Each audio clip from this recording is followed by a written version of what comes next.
Commander Jinha stood on the bridge of his ship. The ship was called the Retribution. It was one of the biggest human warships ever built.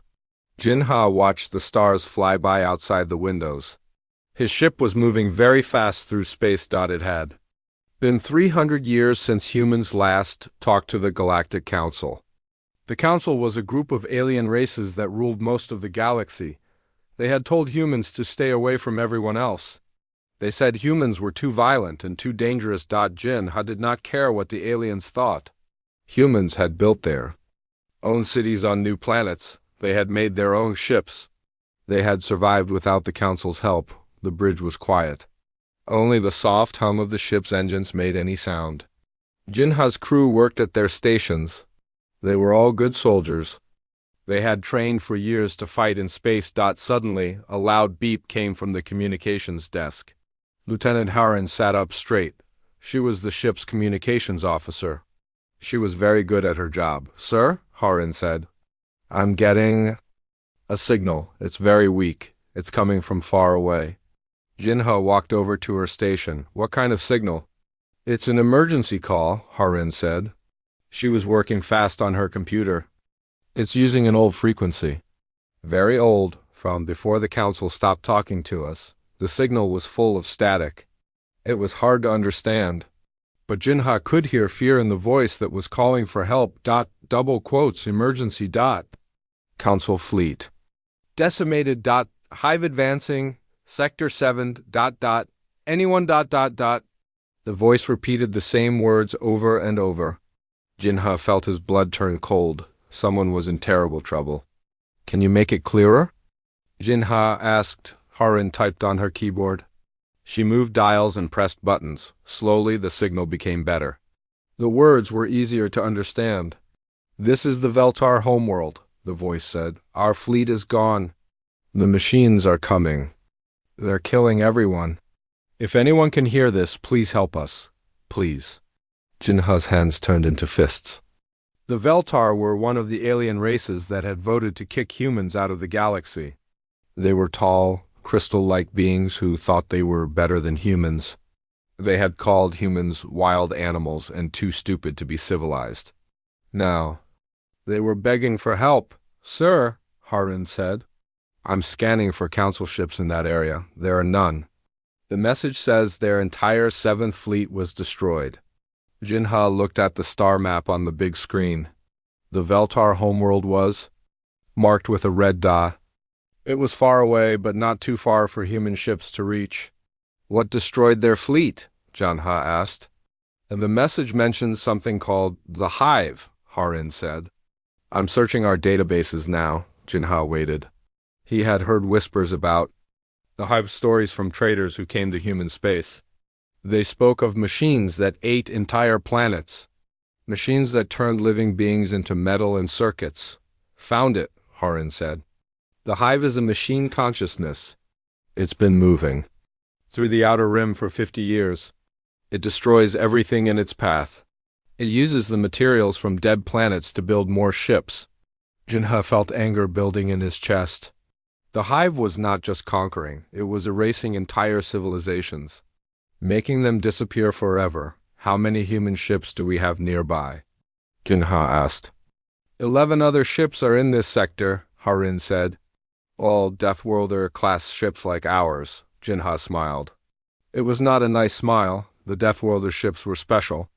They were built by humans who had been forced to survive on dangerous planets. The ships were covered in thick armor. They had weapons that could crack moons in half. The other alien races had been scared of these ships. They said the weapons were too destructive and not civilized. That was one of the reasons they had kicked humans out of the galaxy. "Sir," Harin said quietly, "the Veltar exiled us. They said we were monsters. Why should we help them?" Jinha looked at the young officer. She was right to ask. The Veltar had treated humans like dirt. They had called humans stupid and violent. They had laughed when the Council voted to isolate Earth, but Jinha had seen the fear in that distress call. He had heard the sound of a dying world. And despite everything the aliens had done, Jinha was still human. Humans protected people who needed help, even their enemies. Send the message to all human ships in this sector, Jinha said. Tell them we're going to answer this SOS call. Harin looked surprised. Sir, are you sure? The Veltar are dying, Jinha said. His voice was hard as steel. Children are dying. Families are being turned into machine parts. I don't care what they called us. I don't care how they treated us. We're going to help them. Jinha walked to the captain's chair. He sat down and pressed a button. His voice went out to all the human ships in the area. This is Commander Jinha of the Retribution. We have received a distress call from the Veltar homeworld. They are under attack by something called the Hive. Their entire defense fleet has been destroyed. He paused. He knew his words would shock the other captains. Humans helping the aliens who had rejected them. I know what you're thinking, Jinha continued. The Veltar cast us out. They said we were too dangerous for civilized space. They called us monsters and savages. But right now, they're dying. And we're the only ones who can help them. Messages started coming in from the other ships. Some captains were angry. Some were confused, but all of them were ready to fight. The council was right about one thing, Jinha said. We are dangerous. We are the monsters they said we were. But we're their monsters. And when innocent people are dying, monsters are exactly what the galaxy needs. Harin was working at her station. Sir, all ships are responding. They're ready to follow your lead. Jinha nodded. He felt proud of his people. Even after 300 years of exile, humans were still willing to fight for others. Set course. For the Veltar homeworld, Jinha ordered. Maximum speed. And send a message back to the Veltar. Tell them help is coming. What should I tell them? Harin asked. Jinha thought for a moment. The Veltar had called humans dangerous. They had said humans were too violent and unpredictable. They had been right. But they had never understood what that danger could do for good. Tell them that the monsters they feared are coming to save them, Jinha said. Tell them that humanity remembers their cruelty, but we choose to answer their call anyway. Tell them that this is what it means to be human. The Retribution turned toward the Veltar homeworld. Behind it, 11 other human warships followed. They were flying toward a battle that would change the galaxy forever. The stars had seen the rise and fall of many civilizations. They had watched as empires burned and species disappeared. But they had never seen anything like what was coming. Humanity was going to war, and the galaxy would never be the same. The human fleet dropped out of hyperspace at the edge of the Veltar star system. What they saw made even the bravest soldiers stop and stare.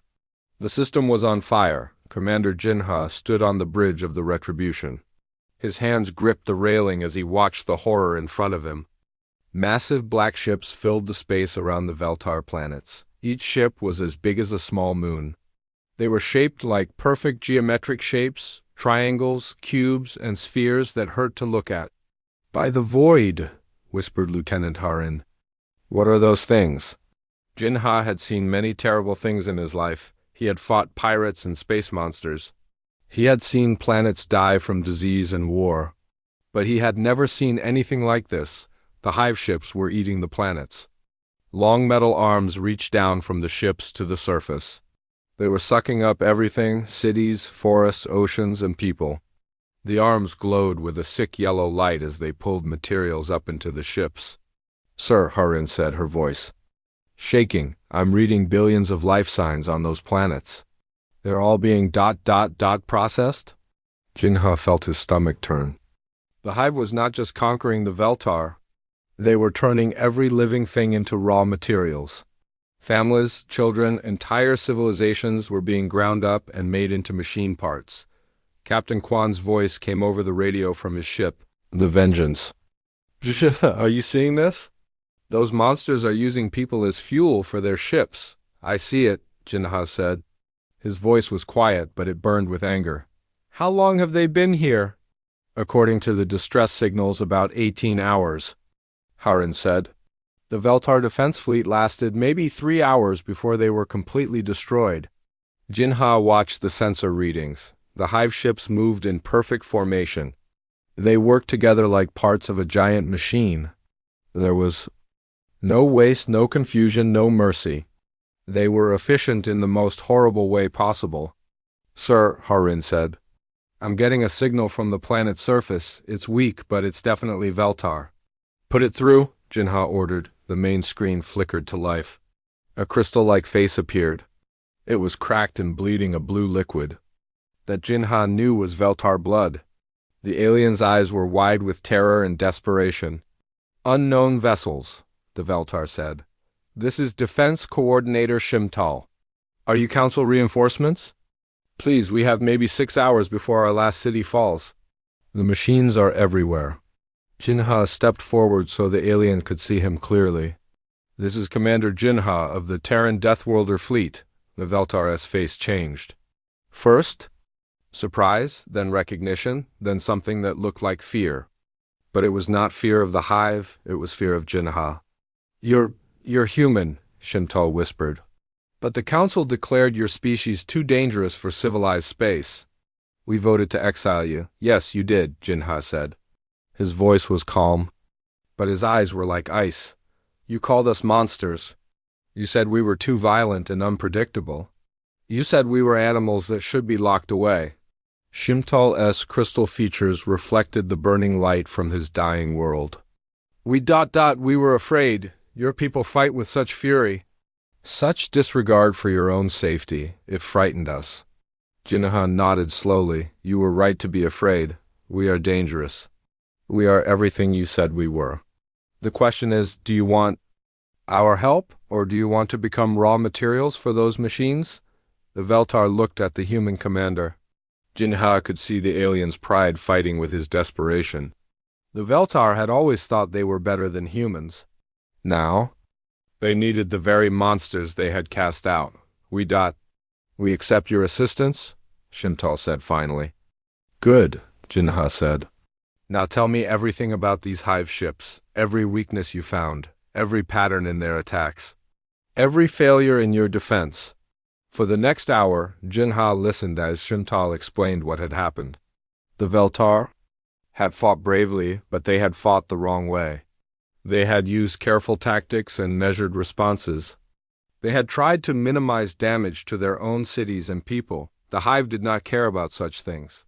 They adapted quickly to every tactic the Veltar used. They learned from every battle and became stronger. Your ships tried to protect your cities, Jinha said. That made you predictable. The hive used that against you. What would you have done differently? Shimtal asked. Jinha's smile was sharp as a knife. We would have killed them all. No mercy, no holding back, no concern for anything except stopping the enemy. That's what you called monstrous. That's what you feared. Captain Kwan's voice came. Over the radio again? Jinha, we've got movement. The hive ships are turning toward us. They know we're here. Jinha looked at the tactical display. The hive ships were massive, but they moved slowly. They were built for harvesting, not for fighting fast enemies. The human ships were smaller, but they were built for war. All ships, Jinha broadcast to his fleet. You know what these things have done. You've seen what they're doing to innocent people. Remember what the Council called us. Remember why they cast us out? He paused, watching as the hive ships began to form up for battle. Their weapons were charging massive energy beams that could tear apart normal ships in seconds. Today, we show them exactly why humanity evolved on a world that tried to kill us every single day, Jinha continued. We show them what 300 years of isolation and anger can create. We show them what happens when you threaten the innocent in front of a human. The hive ships fired first. Beams of twisted energy lanced through space toward the human fleet. The weapons were designed to destroy the careful, defensive ships that the Council races used, but the human ships were not careful or defensive. All ships execute Pattern Alpha, Jinha ordered. Show them what Deathworlders can do. The human fleet scattered like a pack of wolves. They did not try to block the hive weapons. Instead, they dodged and weaved through space, their engines screaming as they accelerated to impossible speeds. The hive had never fought enemies like this. Their weapons were powerful, but they were too slow to track the human ships. The machines, began to adapt, but humans were adapting faster. Haran, open a channel to all ships, Jinha said. And make sure the Veltar can hear this too. Channel open, sir. Jinha's voice went out to every human ship and down to the dying planet below. The galaxy forgot our name. They thought we were gone. They thought we were broken. But we're still here. We're still human. And we're still the most dangerous thing in the galaxy when someone threatens the innocent. The human ships dove toward the Hive fleet like bullets fired from the heart of a star. Their weapons began to charge, and the void itself seemed to tremble with anticipation. The battle for the Veltar homeworld was about to begin. And the galaxy was about to remember why they had feared humanity in the first place. Down on the planet, Shimtal watched the human ships racing toward certain death to save his people. For the first time in 300 years, he began to understand what the Council had really lost when they cast out humanity. They had lost their guardians. They had lost their protectors. They had lost the one species willing to fight monsters with an even greater fury. Now those guardians had returned. And, they were angry. The battle started at exactly 0800 hours Galactic Standard Time. The Hive ships detected the human fleet coming toward them and turned their weapons away from the planets below.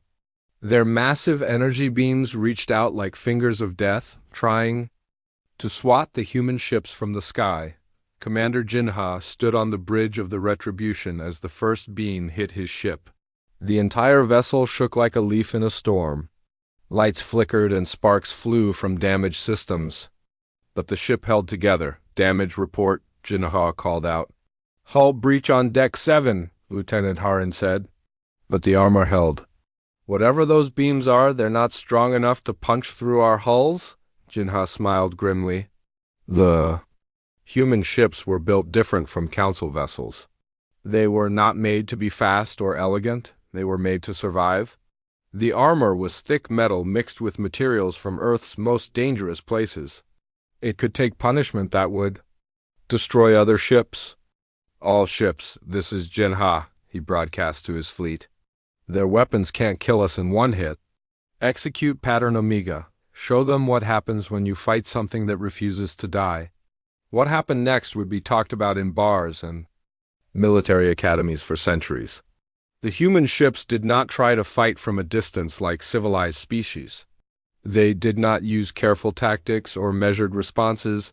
They charged straight at the Hive ships like wild animals. The Retribution dove toward the nearest Hive vessel, its engines screaming at maximum power. The ship's weapons fired continuously, plasma cannons that could melt asteroids, railguns that shot metal slugs at nearly the speed of light, and something the humans called Deathworlder specials. The Deathworlder specials were weapons that other species had banned from warfare. They used controlled nuclear explosions to create miniature suns that lasted for just a few seconds. The heat was so intense it could turn solid metal into gas. Captain Kwan's ship, the Vengeance, fired its main weapon at point-blank range into a Hive ship's side. The explosion was so bright it lit up the entire star system. When the light faded, there was a hole in the alien ship big enough to fly a shuttle through. Confirmed kill on Hive ship Alpha 7, Kwan reported. His voice was filled with savage joy. These things don't know how to fight an enemy that's willing to ram them. The Hive Collective had conquered hundreds of star systems. They had destroyed thousands of fleets. But they had never faced anything like this. The human ships fought with a fury that defied logic. They would sacrifice themselves to take out larger targets. They would fly directly into enemy fire if it meant getting close enough to do damage. Lieutenant Haran monitored the communications from the planet below. Sir, the Veltar forces are just watching. They're not joining the fight. Jinha understood. Why? The Veltar were seeing something that shocked them to their core. They were watching humans fight the way humans had always fought, with complete disregard for their own safety, with absolute commitment to victory, with a rage that burned like a star. They're learning, Jinha said as he watched another hive. Ship break apart under human fire. They're seeing what 300 years of exile created. They're seeing what happens when you force the galaxy's guardians to become its monsters. The hive ships tried to adapt. They were machines after all. They could learn from their mistakes and change their tactics. But humans were adapting faster. Every time the hive tried a new pattern, the humans found a way to counter it.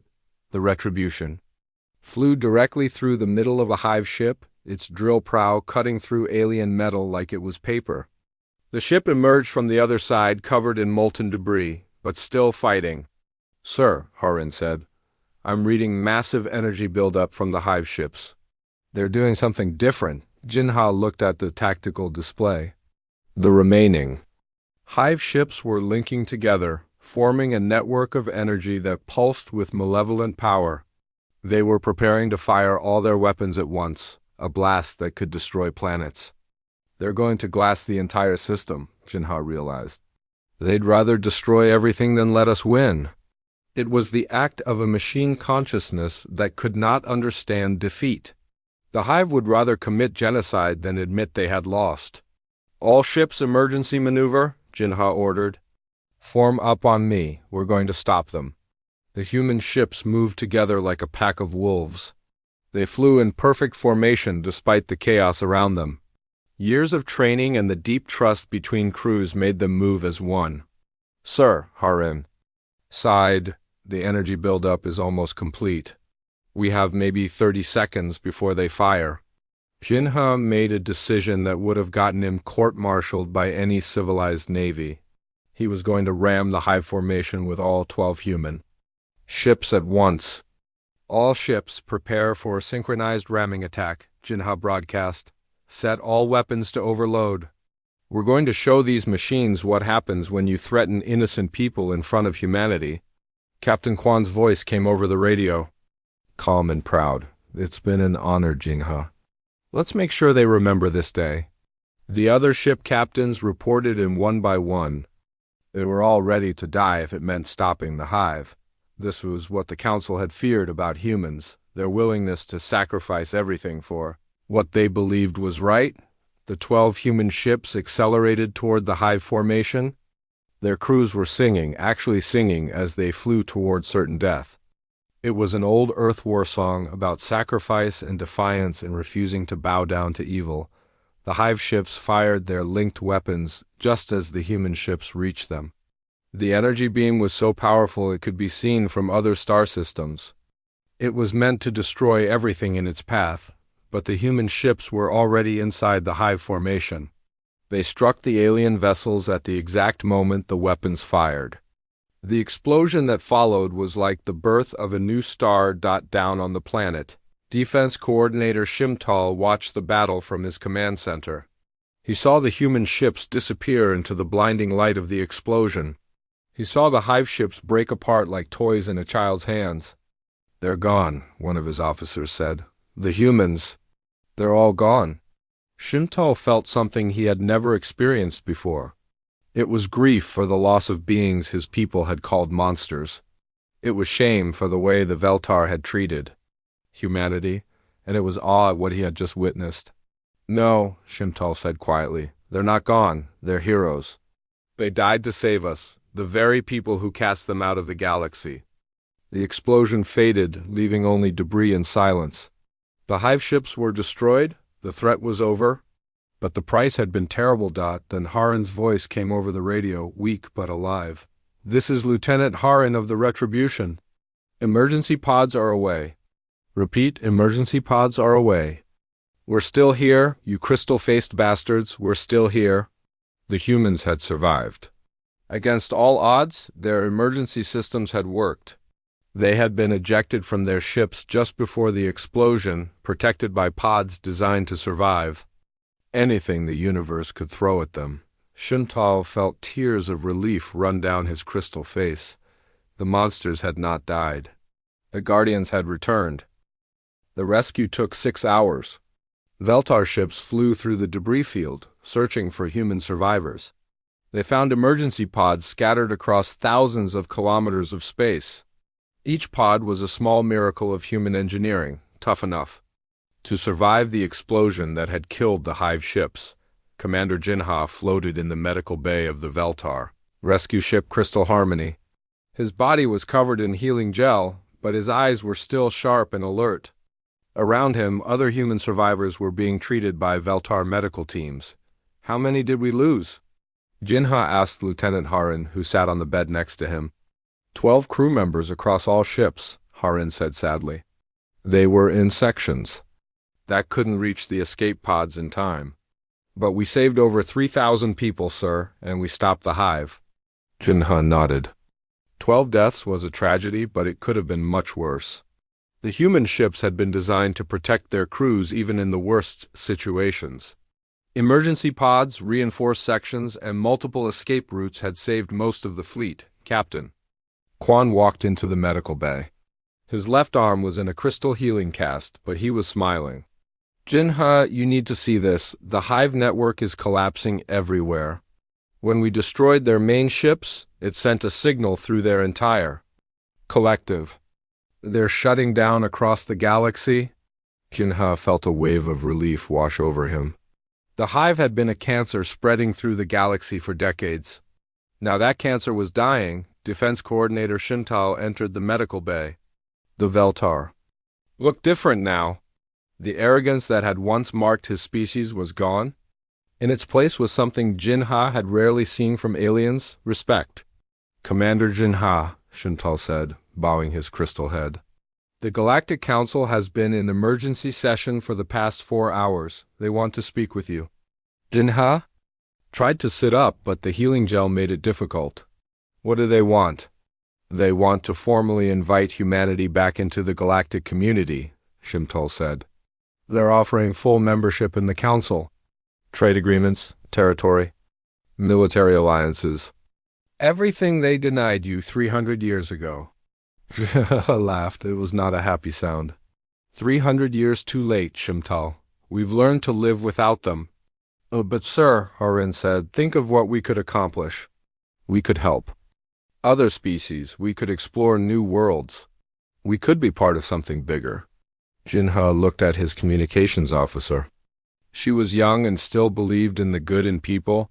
He did not want to destroy that belief, but he also knew the truth about the galaxy.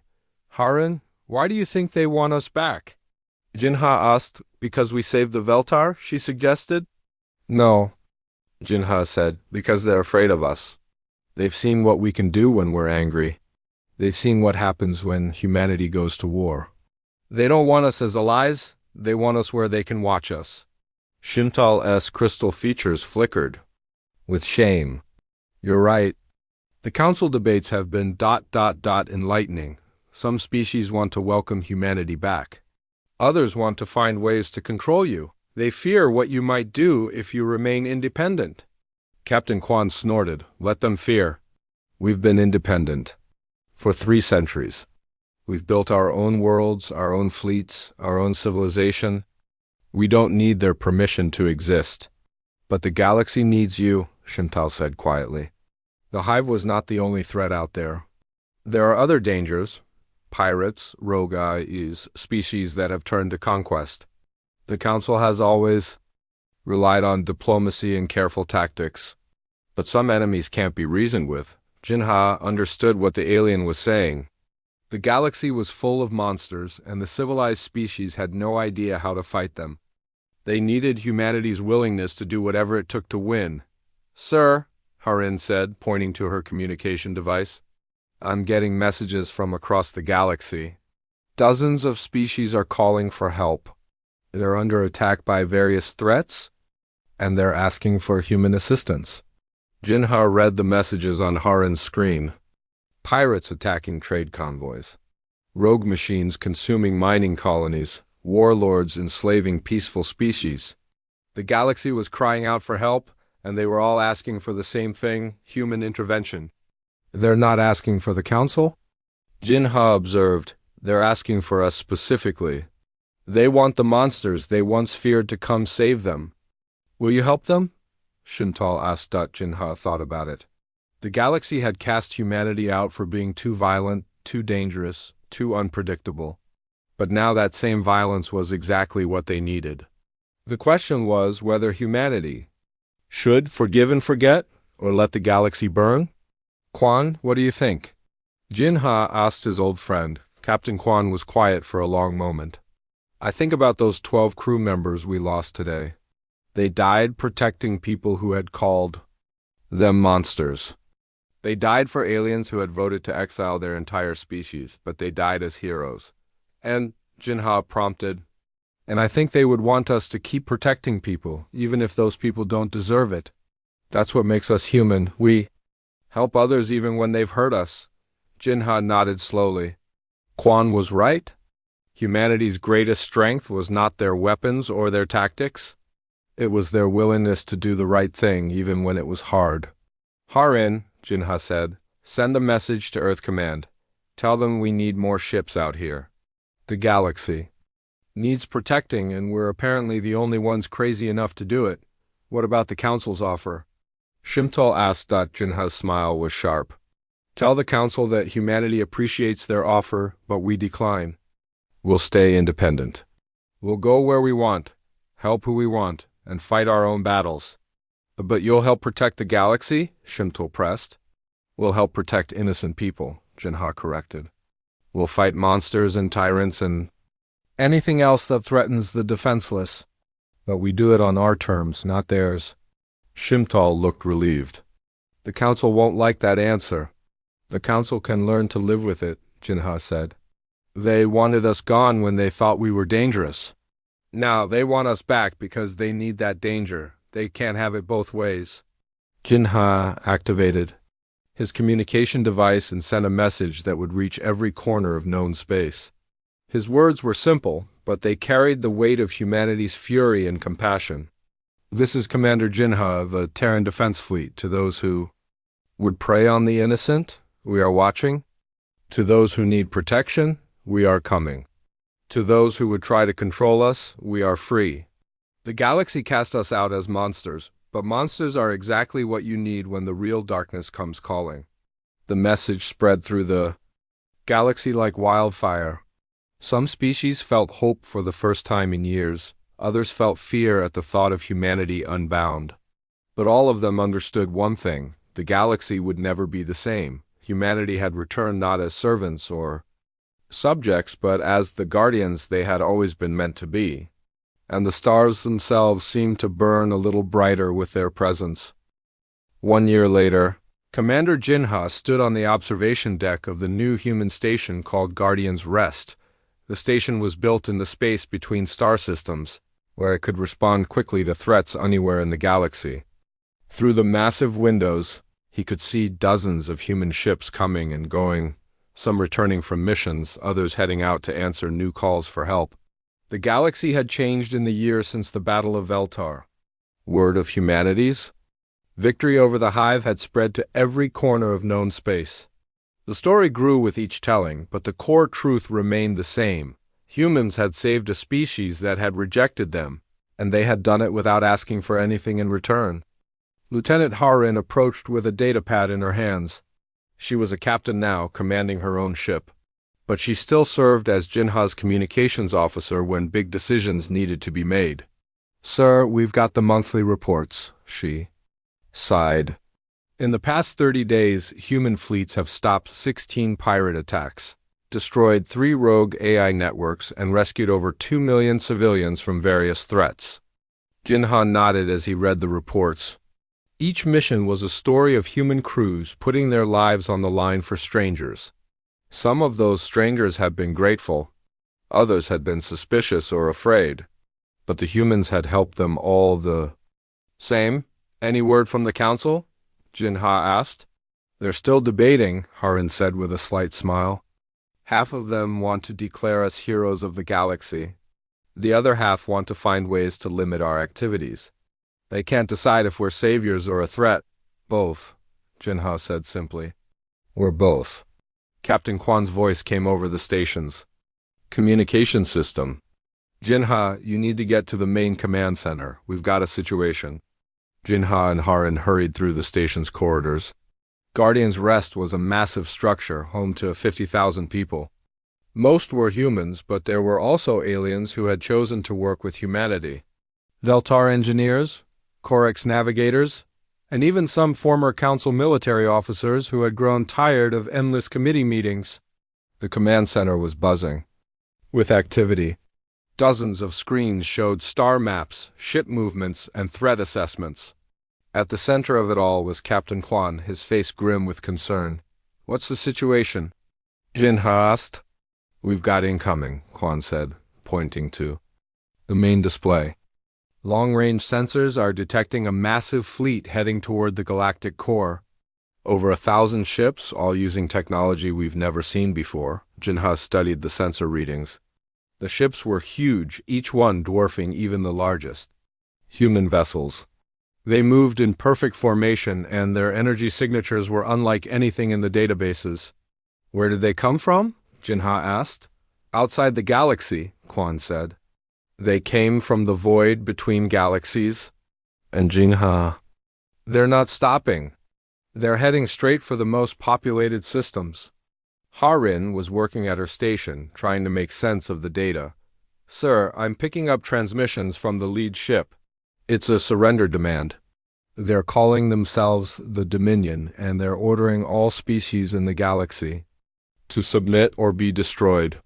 Jinha felt cold anger building in his chest. Another conqueror, another threat to innocent people. The galaxy had barely recovered from the hive, and now something even worse was coming. "What's the Council's response?" Jaha asked. "They're panicking," Quan said. "The Dominion destroyed an entire Council patrol fleet in 30 seconds. The survivors said it was like fighting gods. The Council is already talking about surrender." Terms, Jinha was not surprised. The Council had never learned to fight real threats. They were good at politics and diplomacy, but they crumbled when faced with pure aggression. "Sir," Harin said, "I'm getting emergency calls from across the galaxy. Every species is asking for the same thing, human protection. They want us to fight the Dominion." Jinha looked at the tactical display. The Dominion fleet was massive, technologically superior, and completely ruthless. By any reasonable calculation, humanity should run. They should find some distant corner of the galaxy and hide until the storm passed. But Jinha had never been reasonable. None of the humans had. "How many ships can we muster?" he asked. Quan checked his records. 237 combat vessels, plus maybe 50 more from allied species who are willing to fight. "Against over 1,000 enemy ships," Jinha said thoughtfully, "I've faced worse odds." "Sir," Harin said quietly, "this could be the end of everything. If we lose, there's no one left to protect the galaxy." Jinha turned to look at his officers. These were people who had followed him through impossible battles.